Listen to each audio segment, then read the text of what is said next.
Good morning. Today, 9th December 2025, Tuesday. Wisdom of Word of God morning ડિવોશનમાં આપ સર્વનો આવકાર કરવામાં આવે છે અને પ્રેમી સલામ પાઠવવામાં આવે છે.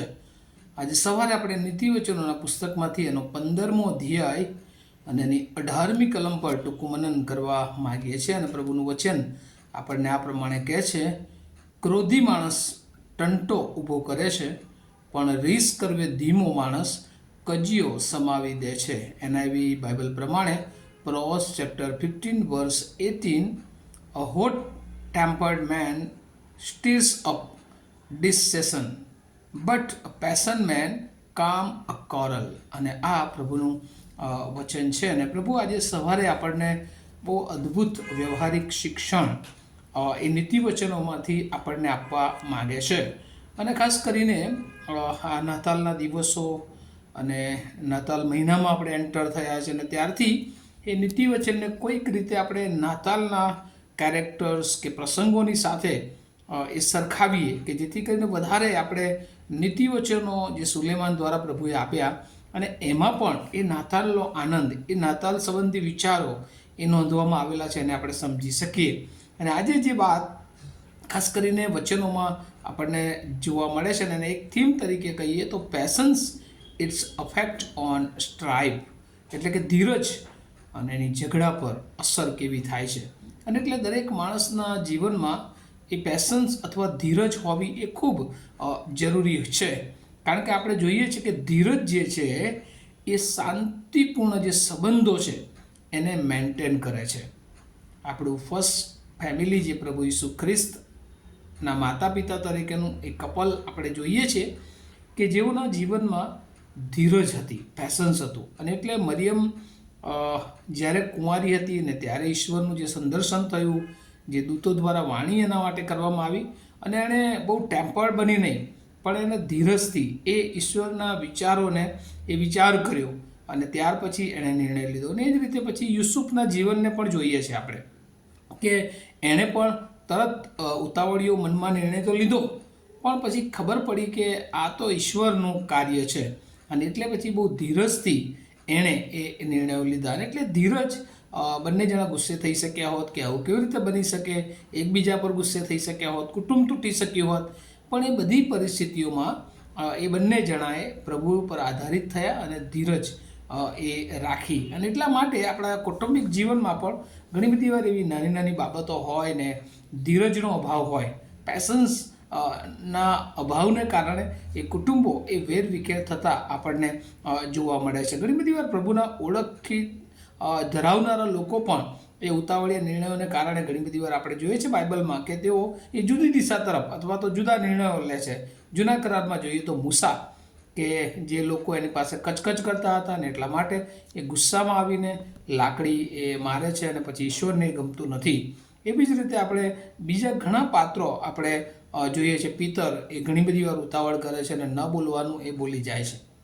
અને એટલા માટે ધીરજ એ બાઇબલ કહે છે કે યહોવાની વાટ એ ધીરજથી આપણે જોવાની જરૂર છે. વિપત્તિમાં જો આપણી પાસે ધીરજ છે તો એ આપણા વિશ્વાસ અને આશાને એ ઉત્પન્ન કરે છે. અને એટલા માટે ઘણી બધી વાર એ ધીરજ, દાખલા તરીકે નાતાલના કેરેક્ટર તરફ જોઈએ તો માગીઓ જ્યારે હેરોદ પાસે આવ્યા હશે ત્યારે હેરોદે આવી વાત કીધી ત્યારે ગુસ્સો આવ્યો હશે એમને, પણ તેમ છતાં એ ધીરજથી એ પોતે ગુસ્સે થયા નહીં. અને એટલા માટે કે તેઓ આગળ વધ્યા અને પછી તેઓ ઈસુને જોઈ શક્યા. અને એ રીતે બાઇબલમાં નીતિવચનોનો પુસ્તક અને 14મો અધ્યાયની 29મી કલમ અગાઉ પણ આપણે જોયું હતું કે જે ક્રોધ કરવે ધીમો છે તે વધારે બુદ્ધિમાન છે.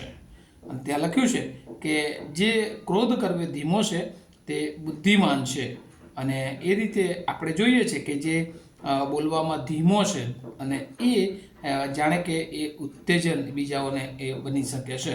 ત્યાર પછી 15મો અધ્યાય નીતિવચનનો અને એની પહેલી કલમમાં પણ લખ્યું છે નમ્ર ઉત્તર એ ક્રોધને શાંત કરી દે છે પણ કઠોર શબ્દ એ રીસ ચઢાવે છે. ઘણી બધી વાર આપણે બોલવામાં પણ જ્યારે ક્રોધ આવી જાય છે, ગુસ્સો આવી જાય છે ત્યારે ઘણી બધી વાર આપણે ન બોલવાના શબ્દો બોલી નાખીએ છીએ અને બીજાને ખોટું લાગે ને ઘણી બધી વાર એ સંબંધો એ તૂટી જતા હોય છે.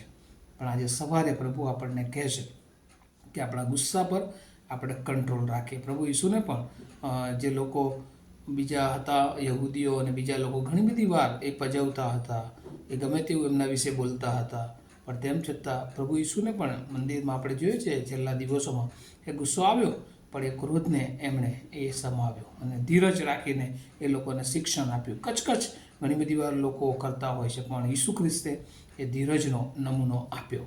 અને આપણે આપણા જીવનમાં પણ મુશ્કેલીઓ આવે, પ્રશ્નો આવે, સતાવણીઓ આવે, ત્યારે આપણે ધીરજથી યહોવાની વાટ જોઈએ. એ ઈશ્વર આપણી સાથે છે, એ ઈશ્વર આપણને મદદ કરી શકે છે.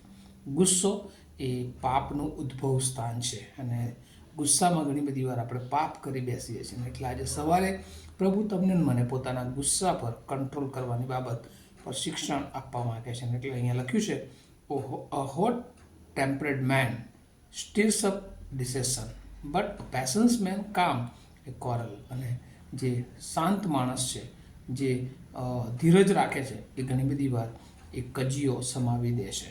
અને એટલે શાંતિથી કોઈ પણ વાતનો ઉકેલ લાવવો એ બહુ જ જરૂરી છે. આ પૃથ્વી પર ઘણી બધી વાર એવી પરિસ્થિતિઓ આવે છે કે આપણે એ શાંતિથી એનો ઉકેલ લાવવાની જરૂર હોય છે. પ્રશ્નો હોય, મંડળીઓમાં મુશ્કેલીઓ હોય, પ્રશ્નો હોય, ઘણી બધી વાર આપણે વધારે એ ક્રોધિત ઉત્તેજિત થઈ જઈએ છીએ અને પછી વધારે એ પ્રશ્નોને વધારે વૃદ્ધિ આપીએ છીએ. પણ પ્રભુ કહે છે કે આપણે ધીરજ રાખીએ, પ્રભુની તરફ દ્રષ્ટિ કરીએ અને શાંતિથી આપણે દરેક પ્રશ્નોને ઉકેલી શકીએ છીએ. એટલે ક્રોધી માણસ કંટો ઊભો કરે છે, પણ રીસ કરવે ધીમો માણસ એ કજીઓ સમાવી દે છે. જો આપણામાં એ ગુસ્સા જેવી બાબતો છે તો આજે એને આપણે મૂકી દઈએ અને આવનાર દિવસોમાં નાતાલની ઉજવણી તરફ જઈ રહ્યા છે ત્યારે ઈસુ ખ્રિસ્તના એ ધીરજના નમૂનાને પણ આપણે અપનાવીએ. એની આજુબાજુના પાત્રોમાં જે ધીરજ આપણે જોઈએ છીએ અને આજે આપણે પણ ધીરજથી યહોવાની, પ્રભુ ઈસુની આવવાની વાટ જોઈએ અને આપણે આનંદમાં આગળ વધીએ અને આપણા જીવનમાં રહેલા તમામ એ મુશ્કેલીઓ, મુસીબતોથી આપણા જીવનને આપણે રક્ષણ કરીએ. આવો આપણે પ્રાર્થના કરીએ.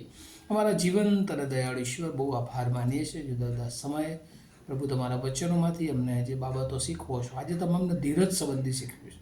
પેશન્સ પ્રભુ અમારા જીવનમાં ઘણી બધી વાર એ ખૂટી જાય છે. પ્રભુ અમે ક્રોધ કરી બેસીએ છીએ અને ક્રોધના કારણે શૈતાન અમારા જીવનોમાં પાપનો ઉદ્ભવ કરી શકે છે. પ્રભુ આજે તમે અમને એ બધી બાબતોથી પ્રોટેક્ટ કરવાને માટે જે શિક્ષણ આપ્યું છે પ્રભુ, એ અમે સાંભળીએ જ નહીં પણ પ્રભુ સ્વીકારીએ અને અમારા જીવનના અમારા ગુસ્સાને અમે કંટ્રોલમાં રાખીએ અને પ્રભુ અમે ધીરજથી આગળ વધીએ. આગામી નાતાલ અને નવા વર્ષમાં પ્રભુ તમારી કૃપા અમે જોઈ શકીએ એવી પ્રાર્થના ઈસુ પ્રભુના નામમાં સાંભળો અને તેનો સ્વીકાર કરો. Amen. Have a nice day to all of you. Thank you.